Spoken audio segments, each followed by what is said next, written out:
ဒီကနေ့အကျန်းဖတ်မီဒီယာနေပြီးတော့စပြီးတော့ဝါရဖြန့်ချီလာတယ်ဟုတ်လားဒီဘဲရင်မှာ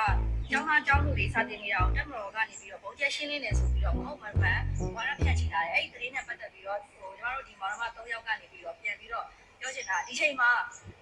အဖြူစိမ့်ဝက်ပြီးကျောင်းသားကျောင်းသူတွေစတင်ကြရတဲ့အချိန်ကာလမဟုတ်ဘူး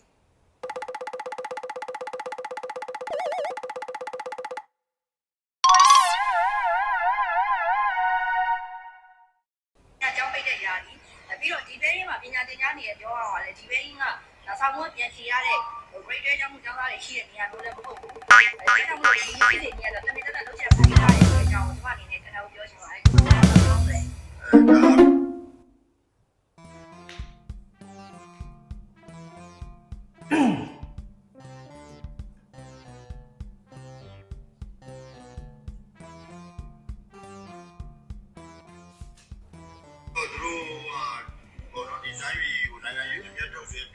တစ်ဖက်ကလူကတော့လုံရက်ဒီအပေါ်မှာလူကြရှုံးနေတာ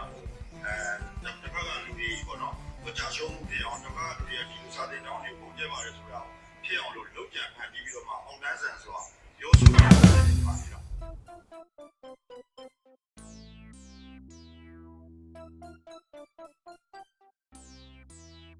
အဲ့ဥစားကအရင်မှဖြစ်တယ်နော်ဒီဘေးကလုံးဝလည်းပညာလေး ။ဘယ်ဟာသတင်းမှာတာပြော။ဟမ်။ဘယ်ဟာသတင်းမှာတာလဲ။ သူတို့ပြောနေတယ် သူတို့ပြောတာကိုမင်းကဘာလို့နားထောင်လဲ။မင်းအားနေတာ အေးလေအားလေသူပြောနေတယ် ။အားတယ်မင်းဘဝတူတာရမယ်ဟာဒီပါလေကြည်ပါလား ဟာဘာတွေများပြောမလဲလို့သူတို့ပြော ။ဟောတော်တော်စိုးပါလေအကြီးอ่ะမင်းကတော့တော်တော်တနေ့တခြားအောက်ကူလို့များလာပြီနော် ဟောသူတို့ပြောတော့ငါနားထောင်ရတာပေါ့ကွာနားတော့လေတစ်ဖက်ကြည့်တော့လေဒါ ။ဒီကောင်လေးပြောတာကိုမင်းကနားထောင်ရမယ်အစ်စ် အဲ့လိုလည်းမဟုတ်လေ ။အဲ့လိုမဟုတ်ဘူးဘာလို့နားထောင်လဲ သူတို့ပြောတာဘာပြောမလဲ ။မင်းတော့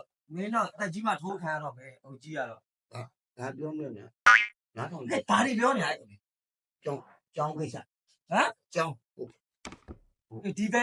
ကြောင်းကိစ္စအေးအဲ့ဒါကိုဘာတွေပြောနေလဲဒီကောင် တည်င်းလေညာလေ ဘယ်သူကနေလဲ ဖြည်းဖြည်းပြောပါအေးစိတ်ကိုလေဟုတ်ဟော ဘယ်သူလဲဘယ်သူကလိန်တာလဲ သူတို့လိမ့်တာ ဟမ် သူတို့လိမ့်တာ သူတို့လိန်တာကိုမင်းဘာလို့နားထောင်လဲ ဘယ်လိုများလိမ့်အောင်လဲနားထောင် ဒီကောင်တွေကအဲចောင်းကိစ္စပါ သူတို့ပြောတာလေဟုတ်တယ် ဟာအေးဘာဟုတ်တယ်ပြော ဘာဟုတ်တာလဲဆိုတော့ဒီချိန်ရတဲ့ကျောင်းကပိတ်ရတယ် ဒီဟုတ်ပြီအဲ့တော့ ကျောင်းကပိတ်ရကျောင်းသားတွေ ចောင်းပိတ်ရက်မှာចောင်းတက်လို့သူကလေးနဲ့လာကြည့် မဟုတ်ကျောင်းပိတ်ရတယ်ကျောင်းသားတွေက အေးចောင်းပိတ်ရက်မှာကလေးတွေကចောင်းတက်လို့လေးနဲ့လာကြည့်တယ်အဲ့လိုမျိုးလား မဟုတ်လေ အဲ့ဒါဆိုပါလေ ကျောင်းပိတ်ရမလို့သူကကျဲလိုက်တာဒီကလေးတွေကပွင့်ချီပြီးတော့ထဲလာတယ် အေးလေ အဲ့လိုလည်းမဟုတ်ဘူး ဘယ်လိုလဲ မသိဟိုတော့ပိရက်ကျောင်းကွာ ဘယ်သူကဘယ်ဟာပြည်ရက်ចောင်း အခုအဲ့ပစီရဒီရက် ဒီဘဲရင်ဘာလို့ကြီးလဲ အဲ့ပစီဆိုဒီမှာဒီဘဲရ အေးဒီဘဲရင်ကပြည်ရက်ចောင်းဆိုတာចောင်းတက်နေရဘယ်သူတွေ ပိရက်ကလေး ဟမ် ပိရက်ကလေး ဘယ်ပြည်ရက်ကလေးတွေတော်လည်းလိမ့်ကတာမျိုး၄နှစ်ကျော်ပဲရှိသေးတယ်အဲ့ဒီအရွယ်ကလေးတွေကပြည်ရက်ကလေးတွေဖြစ် လိုင်းနဲ့သူပုံဝင်ပါလာမှာ ဟာဒုက္ခပဲမင်းကတော့ ဟိုလေးကိုပိရက်တွေကွာပိရက်တဲ့ကျောင်း ဟောဒီရက်တွေကဒီရွယ်တွေဖြစ်မလားဘုံကျဲခံရတဲ့ကလေးရွယ်တွေဖြစ်မလား အဲ့ဒါလည်းဟုတ်ပြီ မင်းဘုံတော့မရှိဘူးလား ဟိုကွာစီဒီအမ်နေပိရက်တွေပံ့ပိုးထားတဲ့ကျောင်းကျောင်းအဲ့ဒါဟုတ်ပါ ဘာဟုတ်တော့ဟမ် ပိရက် ဒါအမြဲတမ်းဒီအညာဒေသမှာရှိတဲ့ဘယ်နေရာကိုမဆိုစာသင်ကျောင်းထုံကြီးကျောင်းနော်ပြည်သူလူထုအများဆုံးရှိတဲ့ဈေးတွေလက်ဖိတ်ဆိုင်တွေကိုဒီကောင်လေးကဘုံကျဲနေကြလက်နဲ့ကြီးနဲ့ပြစ်နေကြလေနဲ့လာကျဲနေကြ အဲ့ဒီ အေးအဲ့ဒီနေရာမှာကလေးတွေပညာရေးဒီကာလမှာစာသင်လို့ရအောင်ဒီ PDF တွေကဝိုင်းဝန်းပြီးတော့လှုပ်ဆောင်ပေးတာရှိမယ်ဒီကြောပေါ်အိတ်တွေဟလာစာရေးပစ္စည်းကိရိယာတွေစာအုပ်တွေခဲတံတွေဒါမျိုးပံ့ပိုးတာရှိနေတယ်ဘာဖြစ်လို့လဲဒီကမှာကလေးတွေပညာရေးဒီလိုနေရာတွေမှာအများတိုင်းစာသင်လို့မရအောင်လုပ်ထားတာလေအဲ့ဒါပံ့ပိုးနေတာတော့ရှိလိမ့်မယ်လေ အဲ့ဒီကပံ့ပိုးလို့ အဲ့ဒါကောင်းတဲ့လုပ်လို့မဟုတ်ဘူးလားပြော ဟုတ်တယ် ကလေးတွေကိုစာမတက်စေချင်တာဘယ်လိုလဲ အဲ့ဒါလည်းဟုတ်တာပဲ ဟောအဲ့ဒါဆိုမင်းမကြည့်နဲ့အဲ့ဒါ မင်းရလည်းကွာ ဒါမင်းအိမ်လေ ငါအိမ်ယူငါ ကြည့်လို့တော့မရဘူး မရဘူးငိမ့်မှာလေ ငါဖုန်းနဲ့ငါမငါ မကြည့်နဲ့စက်တီလုံးနေ ဟာ နေဖုန်းလဲပို့အဲ့ဒါနေခွေးတောင်းသားစီကဘယ်ရဲစီကမင်းနေပြီးတော့ဝယ်ထားလဲမ မ သိ ဟုတ်ပါကွာငါ့ကိုစစ်မှုထမ်းမထမ်းအောင်ဆိုပြီးတော့အဲ့ဒါလေးတစ်လုံးလာကတော့ထားလို့ငါလည်းတနာတာနဲ့ကတော့ခံထားလိုက် အေးမင်းတေးမယ်အဲ့လိုကြီးလက်စားမင်း ထက်နားတော့ နားမထောင်နဲ့မင်းအဲ့ကောင်မှဘူး ကွာဟုတ်ပြီ အေးဘာဖြစ်လဲ ငါညမလေး အော်အေး ငါယူလို့အနေ အော် ကြီးတွဲထားလိုက်ရ ဘာလို့နေကြီးတွေ့ကြလာလဲ တကယ် ဒီရင်းတို့ယောဂဖြစ်မှမကြောက်ပါမကြောက် ဒါတော့ဒါပေါ့ကွာတစ်ဖက်ကကြည့်တော့လဲဒါငါ့ကိုပံ့ပိုးနေတဲ့တစ်ဖက်ကမင်းတို့ကြည့်တော့လဲတစ်ဖက်ကကြည့်တော့လဲငါရင်ထဲကထောက်ခံထားတဲ့ဖွဲ့ မင်းကဘယ်ခွင့်တော့ မီဒီယာ ပြောက် PDF ကိုရင်ထဲကထောက်ခံလို့မရဘူးပေါ်တင်ထောက်ခံဒီကြောက်ကြမ်းမဟုတ်လား အဲ့ဒါကြတော့လဲငါ့ကိုဘက်ကတစ်မျိုးထင်အောင်မယ်ဒီဘက်ကကြည့်တော့လဲငါ့ကိုတစ်မျိုးထင်အောင်မယ်အဲ့လိုပေါ့ကွာငါမှလည်းကွာလူကြီးပြည့်တော့မကောင်းပါဘူးကွာမင်းသိတဲ့တိုင်းအဆက်ဆက် ခွာထိုင်ခြင်းနေသေးတယ်ညအခုသူတို့က မာဒီယာအမှုပညာသွားရင်နေနီးပါ အနေပြီးသွားတယ်လို့လည်းအဲ့မကြည့်နဲ့တော့အဲ့ဒီကောင်မအောင်အဲ့ပုတုမအောင်ငါကဝင်ခံမင်းနောက်မှရှိတိတ်မဲ့နှစ်လောင်းဖြစ်သွားမယ်မင်းနဲ့ပုတုမ မင်းဟိုကတက်ကောင်ယူမလား အဲ့လိုယူရမှာအဲ့ခွေးထောင်းသားတွေမင်းငါပြောပြမယ်အဲ့ပုတုမအောင်သူ့နိုင်ငံအကြီးကျယ်တွေကခေါင်းကြီးပိုင်းတွေကဒီလိုမဟုတ်ဟိုဟာတွေစွတ်မပြောနဲ့စကားတွေမလွန်နဲ့လို့ပြောထားပြီးသွားပြီ तू ကအဲ့ဒီကိစ္စတကယ်ကျဲတာလို့ဝန်ခံပြီးသွားပြီ ဝန်ခံလိုက်ပြီလား ဝန်ခံမရမှာပေါ့ဝန်ခံလို့ရလား ငါလည်းမသိဘူးငါညမလားဆိုတော့အခုမှကြည့်မိတာကွာဟိုတကယ်အရေးကြီးတာငါမေ့သွားတာပဲဒီကောင် ငါပြောပြပြောဒီကောင်တွေဒီလိုမဟုတ်တာတွေရှောက်ရှောက်လုပ်တယ်ဘယုတ်ဒုက္ခတွေလုပ်တယ်ပြည်သူပေါ်အနိုင်ကျင့် အဲ့လောက်ကြီးလည်းဟုတ်ပါဘူးမေ ခဲမင်းငါပြောပြပစီကြီးမှာလေရင်ကျဲတော့ရောဒီကောင်တွေငင်းကြကုန်တာကျွန်တော်တို့မကျဲပါဘူးဆိုကဲအဲ့ဒါ အဲ့ဒါကကြတော့ကွာပစီတုံးကလည်းဒါပြောမဲ့တာပြောတာသူတို့ကကျဲတယ်လို့မကျဲ ဟာမ မ ကျဲ ကျဲလဲကြတော့သူတို့မကျဲဘူးကွာ သူတို့မကျဲဘယ်သူကျဲတာ သူကသူဖြစ်ကြ ဘလို့သူကဘလို့ဖြစ်ရမှာမင်းတို့ကိုယ်တိုင်ကကျဲပြီးတော့ဟိုလက် မ ဖက် ကျဲတော့ပါဘူးကွာသူတို့လည်းမြစ်တာကြီးအဲ့လောက်မခေါင်းကားတော့တော့ငါပြောတာ ဒါပေမဲ့သူတို့ညင်းတာအောင်မြင်တာလို့ပစီကြီးမှာတော့ အဲ့လေအဲ့တော့လည်းအောင်မြင်တာပဲတောင်းတောင်းက ဘာအောင်မြင်တာအောင်မြင်တာ အောင်မြင်တာပဲကိစ္စကြည့်လိုက်အဲ့တော့ဟာဘောလင်းရပဲချင်းပြန်နေကြည့်လိုက်ချင်းနဲ့တော့ ကြောက် မဟုတ်အဲ့ဒါလေအောင်မြင်တယ်လို့မအောင်မြင်တယ်လို့အဲ့တော့လေ ပစီကြီးမှာလေရင်ကျဲပြီးတော့မကျဲပြီးတော့ညင်းတာအောင်မြင်တာလို့ပြီးတော့ငါမေးတာအောင်မြင်တာအောင်မြင်တာဗျ မအောင်မြင်ပါဘူးမအောင်မြင် ဟမ် အောင်မြင် လက်ရက်သုံးပါတော့ကလည်းသူတို့အဲ့ဒီလိုလေရင်ကျဲပြီးတော့မကျဲပြီးလို့ပြောတာအောင်မြင်တာ လဲရကောင်းတော့အောင်မြင်အောင်မြင် အောင်မြင်လား မအောင်မြင်အဲ့ဒါရချိုက်တင်းထားလာမှာကွာရောက်တင်းထားမှာ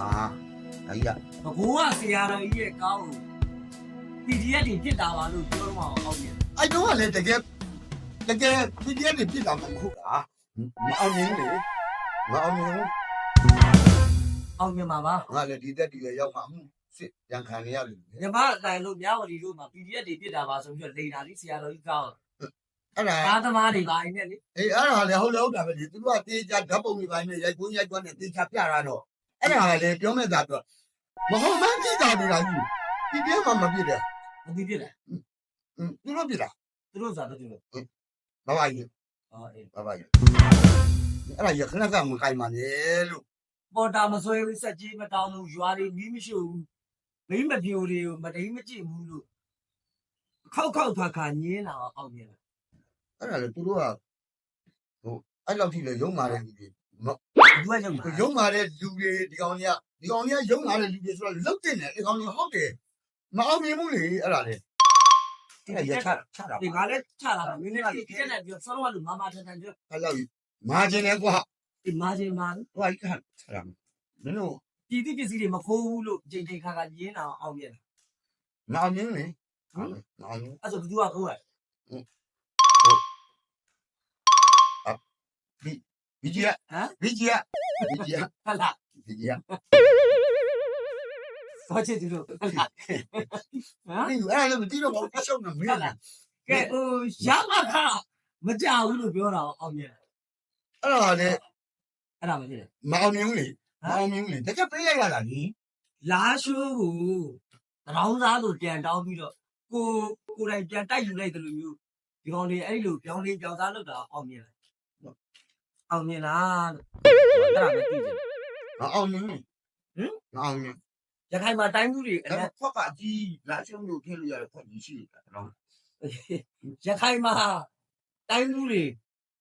ဘိုးချုပ်ချီးတွေအလံပြူထောင်တယ်လို့ ဘာလို့ကြီးလို့ ဘိုးချုပ်ချီးတွေ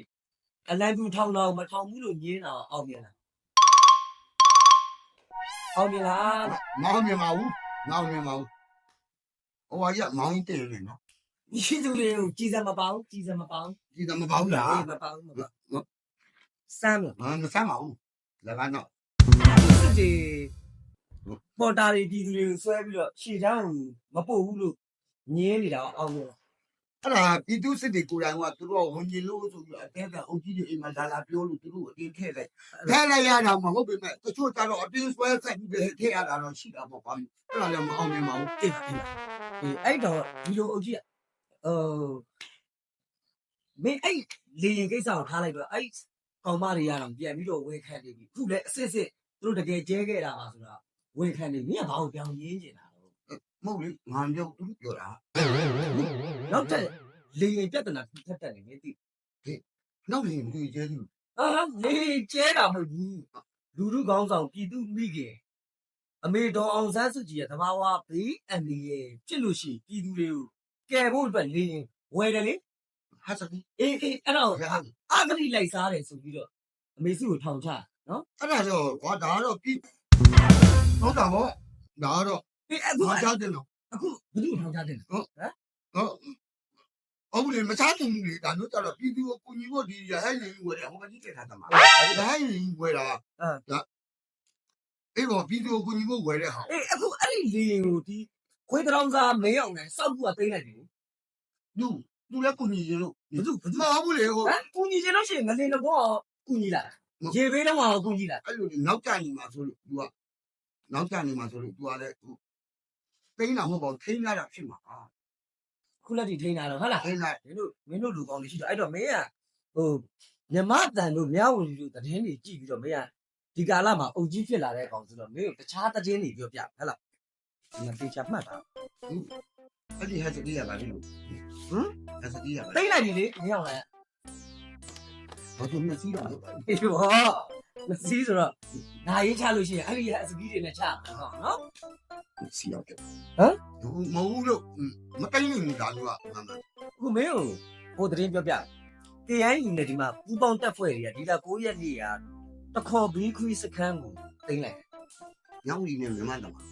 ဟမ် မပါမနဲ့နော်အဲ့ဒီကြီးကြားရတယ်ခုမင်းပြောပြီးငါ့ကိုကြားတယ်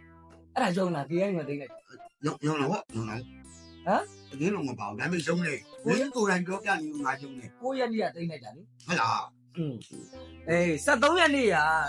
တာလေဂျူဝါစခန်းကိုသိမ့် သိမြင် သိမ့်တယ်9ရက်နေ့ကတစ်ခါသိမ့်တယ်73ရက်နေ့ကတစ်ခါသိမ့်တယ် အဲ့ဒါလေတကယ်နဲ့မှတက်လာ ဘယ်သတင်းနဲ့မှ ညောင်းကြီးနဲ့မြန်မာအတန်ညောင်းကြီးနဲ့မြန်မာအမှတီးဖို့လည်းမလာဘူးအဲ့တကယ်နဲ့မကြင်ညာဘူးသူတို့တစ်ခုခုလည်းတစ်ခုခုပဲမင်းပြောတာမှန်တော့ အေးဒီနေ့15ရက်နေ့မှာလေခမရ24မှာတရင်ဆွဲထားတဲ့ခမရ24တရင်တက်ဆွဲထားတဲ့မောကဝီလေးစခန်းကိုလည်းစတင်တိုက်ခိုက် ဒီချာပြီ ထောင် ရင်းမလားလေ ဘယ်လေးလဲ လေမမောင်လေသူလင်းနေရဟုတ်မလာနိုင်တော့ဘူးသူတို့ကြောက်သွားပြီမကြေးတော့ဘူးအဲ့လိုပြောတာ ဟုတ်လားအဲ့လိုဖြစ်တာ အဲ့ အေးဒါပေမဲ့ပြဿနာဘာဖြစ်လဲဆိုတော့စစ်ဘေးရှောင်တဲ့ပြည်သူ400ကျော်လောက်ကဒီပြည်ပြည်နေရနေပြီးတော့ထိုင်းနိုင်ငံကိုစစ်ဘေးရှောင်ရတယ်ဒီ400လောက်ရှိ အဲ့ဒါ ဘာလဲ ပြောချင်တော့အဲ့ဒါမင်းတို့စစ်မီးဟိုတောက်နေတာအကြောင်းမဟုတ်တကယ်ခမ်းတော့ပြည်သူမြင်လားပြည်သူ400ကျော်ဟိုဘက်နိုင်ငံကိုကြားသူ့နိုင်ငံမဟုတ်ဘဲနဲ့တွားပြီးမျက်နှာငယ်နဲ့ဟိုဘက်ကိုပြေးသွားတယ်ဘလောက်တနာဖို့ကောင်းလဲ အဲ့ဒါတွေကစစ်ဖြစ်လို့ အဲ့ဒါဒီစစ်မီးတွေတောက်လောင်နေ တိုင်းရင်းသားနယ်မြေတွေမှာအဲ့လိုဖြစ်နေတာနှစ်ပေါင်း80လောက်ရှိနေဟမ် ဒါတော့ နှစ်ပေါင်း80လောက်ရှိနေ ဒါတော့ဒါပေါ့ဘာမှကြီးရလေကြာတော့မြင်လားဟိုဘယ်လိုပြောမလဲမြစ်တောင်ထားနိုင်တော့ဒီလိုတွေလောက်ရတော့တာပေါ့ကွာကဲခုငါနေနေတဲ့ရက်ကွက်မှာ အေး ဘာသူစစ်ဆောင်လာလဲကြည့်လိုက် မဟေး ငြိမ်ဝတ်ပြည်ပြမှုရက်ကွက်ထဲမှာငြိမ်ဝတ်ပြည်ပြမှုတော့ကိုအုတ်ကြီးအုတ်ချုပ်လာတဲ့အတွက်ဘာဖြစ် အော်ဒီရန်ကုန်မြို့လေကောင်းမှာ အဲ့လေ စစ်မရှောင်ပါသေးလို့ အဲ့ပေါ့ အေးပါမင်းအုပ်ချုပ်တာကောင်းလို့ဟဲ့လားမင်းအုပ်ချုပ်တာကောင်းလို့ပြည်သူတွေက ငါလည်း လက် အဲ့ န လို က်ခံရ ငါလည်းအဲ့လိုဟုတ်သူတို့ငြိမ်ချမ်းနေတာလေငြိမ်နေတာပါ အေးပါမင်းလည်းအိမ်ထဲကအင်ဂျင်မထွက်နဲ့ဟဲ့ ငါ လား လည်းမထွက်ရပါဘူး အဲ့ဒီလိုလူ400လောက်ပြည်သူလူထု400လောက်အဲ့ဒါထိုင်းနိုင်ငံသူများနိုင်ငံမှာစ စစ်ပေးသွားရှောင်နေရကောင်းလား ကောင်းတယ် ဟုတ်ကောင်း မကောင်းလေဒါသူများနိုင်ငံညံ့နေတာပေါ့ညံ့နေတော့စာရေးတော်ရေးနေတိုင်းအတက်ကချီး အေးမကွေးတိုင်းနိုင်မျိုးတွေဥတီလာတဲ့စစ်ခွေးစစ်ကြောင်းကိုတိုက်ခိုက်ခဲ့တယ် ဟုတ်မို့ခွေးစစ်ကြောင်းကတော့စစ်သားတွေကခွေးတင်တာပေါ့ ခွေးတွေတင်လာတာမဟုတ်ဘူးအဲ့စစ်ခွေးတွေအဲ့စစ်သားတွေကခွေးလောက်မှသိနေမရှိတဲ့ကောင်တွေ သူတို့ကဟာ အေး မသိပါကွာငါစစ်သားပေါ်မှာမခွေးတင်လာအဲ့ကြောင့်စစ်ခွေးစစ်ကြောင်းကိုငါတင်တာ အေးအဲ့ကောင်တွေမကွေးတိုင်းနိုင်မျိုးတွေဘက်ကိုဥတီလာတဲ့အချိန်မှာပြည်သူ့ကာကွယ်ရေးပူးပေါင်းအဖွဲ့တွေကချထိုက်တာအလောင်း၈လောင်းအလောင်း၈လောင်း ရှစ်လောင်း အေးလက်နက်တွေနဲ့အများကြီးသိမ်းစီရရှိတယ် သူများတစ်ဖက်တော့တက်ပါဏာတိပါတာက ဘယ်သူကစတတ်တာ သူတို့ကြတော့မကျူးလို့မို့ဒါ ဘယ်သူကစတတ်တာ ကိုယ်ဒီမတရားလုပ်လို့ပြန်လုပ်တာဒါမကျူးလို့မို့ မနေ့က14ရက်နေ့ကလည်းအာရှလမ်းမကြီးနာရွာတိကုန်းကြီးရွာအနားမှာအောင်စီရလေကိုအောင်စီရပေါင်နေกว่าရှောက်လာတဲ့အောင်စီရစစ်ကြောင်း အောင်ပြစစ်ကြောင်း အေးအဲ့စစ်ကြောင်းရဲ့ကာကင်းစခန်းတစ်ခုကို KNU နဲ့ပြည်သူ့ကာကွယ်ရေးပူးပေါင်းအဖွဲ့တွေကတိမ့်လိုက်ပြီဗျာ အဲ့တကယ်လည်းမကျင်ညာလေ ဘာမှမချင်းကြနဲ့ နောက်ဒီမှတ် မင်းယုံလားအဲ့ဒါနော်ယုံလား သူတို့ကဘယ်လိုပြောတော့လဲယုံရ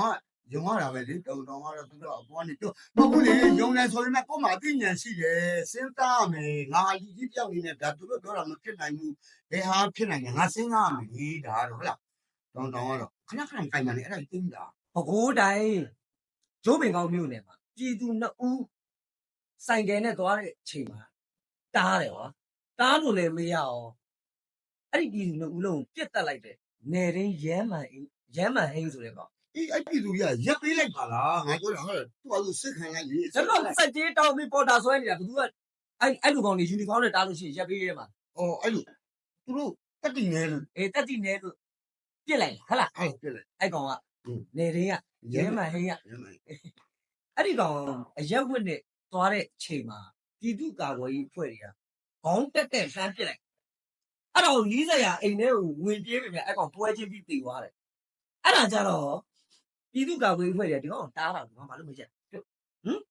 တော့လေတက်တည်နေလို့ အဲ့ဒါတရားမမျှတာ အဲ့ဒါတော့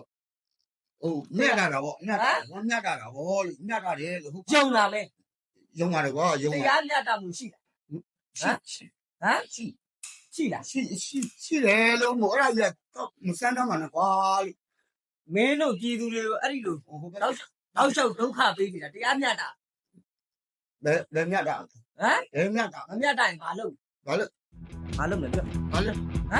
မင်းပြောနေတယ်ငါသက်တင်တယ် အေးကျဲတဲ့ကောင်တွေလည်းအဲ့ဒီကောင်တွေရရင်မရရင်အဲ့ဒီကောင်တွေရဲ့မိသားစုသားသမီးတွေပြန်ပြီးတတ်မယ်ဆိုတရားမျှတာ အဲ့ဒါပေါ့တရားမြတ်တာ ဟမ်တရားမျှတာရင်ဘာလုပ်ရမလဲ မတူတော့ပါဘူးကွာမင်းလည်းကားပြောမနေနဲ့လို့ငါလည်း